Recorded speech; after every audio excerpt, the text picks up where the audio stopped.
Hello everyone, welcome to news centre Hindi. और आज की वीडियो में हम जानेंगे कैसे सऊदी अरब को पछाड़कर रूस बना भारत का दूसरा सबसे बड़ा ऑयल सप्लायर।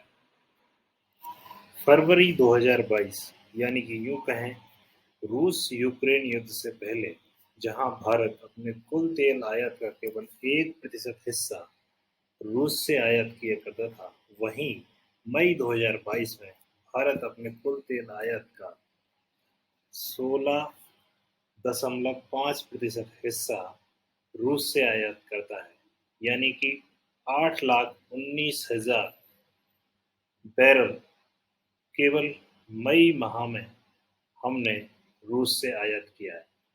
तो क्यों इतना सारा आयात बढ़ गया रूस से, पहली बात।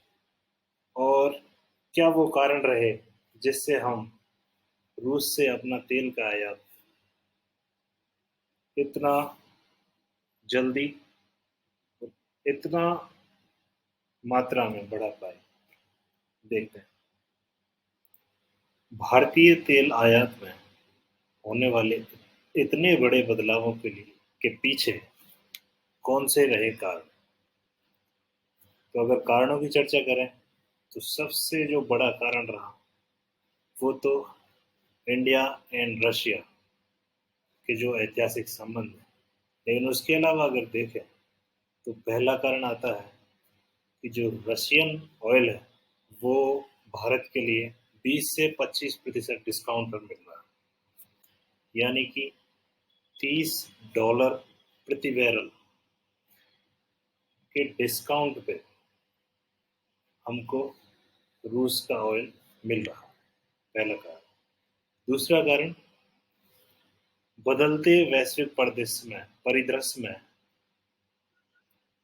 इंडिया अपनी जो ऑयल बास्केट है, जहां जहां से वो तेल का आयात करता है, जैसे ज़्यादातर खाड़ी देशों से, Iran, Iraq, Saudi Arabia, Venezuela. तो इंडिया अपना जो तेल का बास्केट है उसको डाइवर्सिफाई करना चाहता है, अर्थात उसे भिन्न भिन्न देशों से मंगाना चाहता है, क्योंकि अगर कोई क्राइसिस की स्थिति होती है, जैसे अभी खाड़ी देश मान लो नाराज हो गए थे इंडिया से किन्हीं कारणों से, तो वो अगर चाहें कि हम ऑयल एक्सपोर्ट करना बंद कर दें इंडिया को, तो इंडिया के पास कोई ना कोई ऑप्शन हो। ये है दूसरा कारण। सो पहला कारण हो गया डिस्काउंट और दूसरा कारण हो गया डाइवर्सिफिकेशन। तीसरा कारण है राइजिंग इन्फ्लेशन। इंडिया में बढ़ती हुई महंगाई दर, तो उसे कंट्रोल करने के लिए तेल की कीमतों को नियंत्रण में रखना आवश्यक है।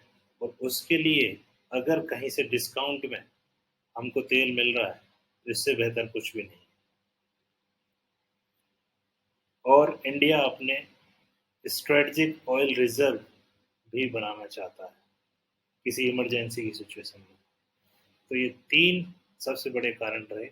लेकिन इन सब में भी जो एक बेसिक फैक्टर था वो था भारत और रूस के ऐतिहासिक घनिष्ठ संबंध। भारत और रूस के संबंध कितने गहरे और टाइम टेस्टेड हैं, इसका एक उदाहरण हमको इतिहास में मिलता है। इस इसको हम एक वाक्य से समझ सकते हैं। 1971 के भारत पाकिस्तान वॉर में जब चीन तथा USA, United states of America, खुल करके पाकिस्तान के साथ आ गए थे। इवन अमेरिका ने तो अपना जो 7वां जंगी जहाजों का बेड़ा था वो बंगाल की खाड़ी में उतार दिया था। उसकी नेवी का जिसको कि सबसे माइटी, सबसे पावरफुल, सबसे शक्तिशाली माना जाता था उस समय में। तो इंडिया पर दबाव बनाने के लिए यूएसए ने, अमेरिका ने अपना 7वां जंगी जहाजों का बेड़ा बंगाल की खाड़ी में उतार दिया था और इंडिया से तुरंत युद्ध रोकने के लिए कहा गया था। ऐसे में रसिया भारत के आग्रह पर अपने परमाणु पनडुब्बियों और परमाणु अस्त्रों से लैस नेवी के जंगी जहाजों के साथ अरब सागर में इंडिया की तरफ से लड़ने के लिए आ गया था, जिससे यूएसए को, अमेरिका को विश्व युद्ध का खतरा होने के कारण पीछे हटना पड़ा था और इंडिया वह युद्ध जीत गया था और जिसे ईस्ट पाकिस्तान कहा जाता था वो बन गया था बांग्लादेश। और ये इंडिया के लिए और इंडियन आर्मी के लिए अब तक की सबसे बड़ी स्ट्रेटजिक अचीवमेंट में से माना जाता है। तो ये एक वाकया आपको बता सकता है कि इंडिया एंड रशिया के जो संबंध रहे हैं वो कितने गहरे और समय की समय की परख पे उतरे हुए हैं, टाइमली टेस्टेड है। आइए अब जानते हैं भारत के रूस के साथ बढ़ते तेल आयात का भारत और रूस, भारत और यूरोप, भारत और अमेरिका के बीच के संबंधों में क्या असर हो सकता है, क्या प्रभाव पड़ सकता है। सबसे पहला और जो इमीडिएट इम्पैक्ट होगा वो होगा इंडिया में इन्फ्लेशन पर। रूस से आने वाले सस्ते तेल के कारण भारत महंगाई से लड़ने में और ज़्यादा सक्षम हो जाएगा। और जो दूसरा इमीडिएट इम्पैक्ट होगा वो होगा रसिया के साथ हमारे बढ़ते हुए व्यापार में। क्योंकि अगर हम पिछले फाइनेंशियल ईयर में देखें तो रूस और भारत का जो ट्रेड था वो 8 पॉइंट बिलियन डॉलर के आसपास था। लेकिन अब एक्सपर्ट्स का मानना है कि बढ़ते तेल आयात के कारण यह 25 बिलियन डॉलर 25 बिलियन डॉलर तक पहुंच जाएगा। अगर इसके तीसरे इम्पैक्ट की बात करें तो जो यूरोपियन कंट्रीज हैं, जर्मनी, फ्रांस, ब्रिटेन, इटली, जो ईयू के देश हैं वो कई बार भारत से ये कह चुके हैं, ये आग्रह कर चुके हैं कि हम रूस से तेल का आयात नहीं करें। क्योंकि यूरोप में यूक्रेन और रूस के बीच एक युद्ध चल रहा है जिसमें यूरोप के देशों का मानना है कि अगर रूस के ऑयल एंड गैस के एक्सपोर्ट को कम कर दिया जाएगा, उसे दुनिया से अलग थलग कर दिया जाएगा, तो उसके पास युद्ध को जारी रखने के लिए पैसे ही नहीं रहेंगे और युद्ध अपने आप बंद हो जाएगा। तो ऐसे में European countries including USA, United states of America, Bharat पर आगामी भविष्य में सैंक्शंस लगा सकते हैं, परंतु इसके चांसेस बहुत ही कम है। उसके पीछे जो कारण है वो ये है कि आज भी रसिया का ऑयल एंड गैस का जितना निर्यात होता है उसका 60% हिस्सा यूरोप खुद करता है। तो इंडिया ये कह सकता है कि हम रूस में उत्पादन जो प्रोडक्शन होता है ऑयल एंड गैस का उसका केवल 15% हिस्सा ही मंगा रहे हैं, ऑयल का खासकर। गैस तो इसमें इंक्लूडिंग भी नहीं है और आप 60% हिस्सा आज भी लेते हैं। इसके अगर अन्य कारणों की बात करें तो इंडिया और रशिया के जो संबंध हैं वो और बेहतर और घनिष्ठ बनेंगे।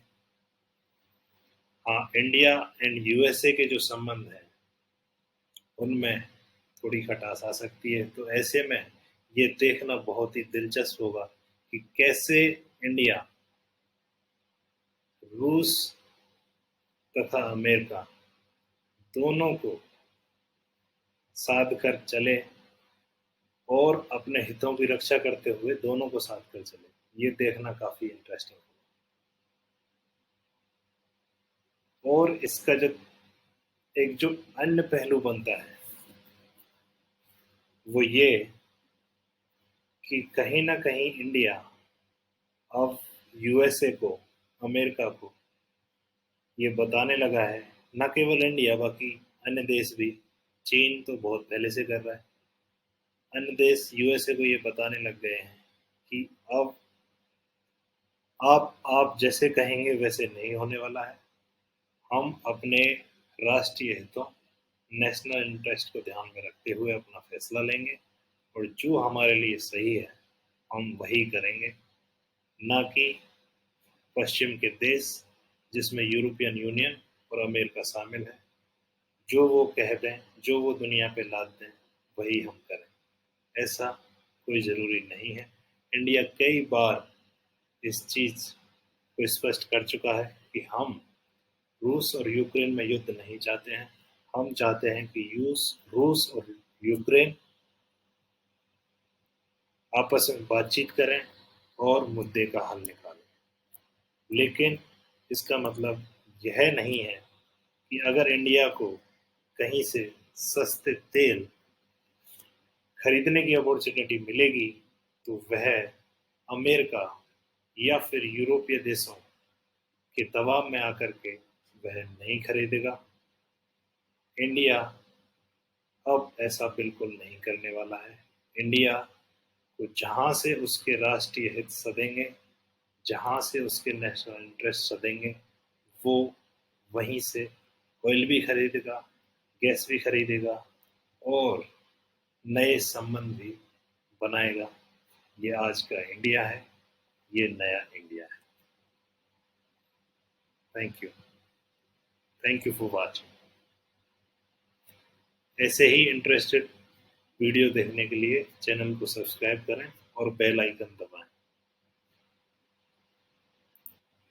इसी श्रृंखला में आगे हम जानेंगे कि international north south transport corridor INSTC क्या है, क्या होंगे इसके इम्पैक्ट भारत, रूस, ईरान और सेंट्रल एशिया पर, जानेंगे अगले वीडियो में।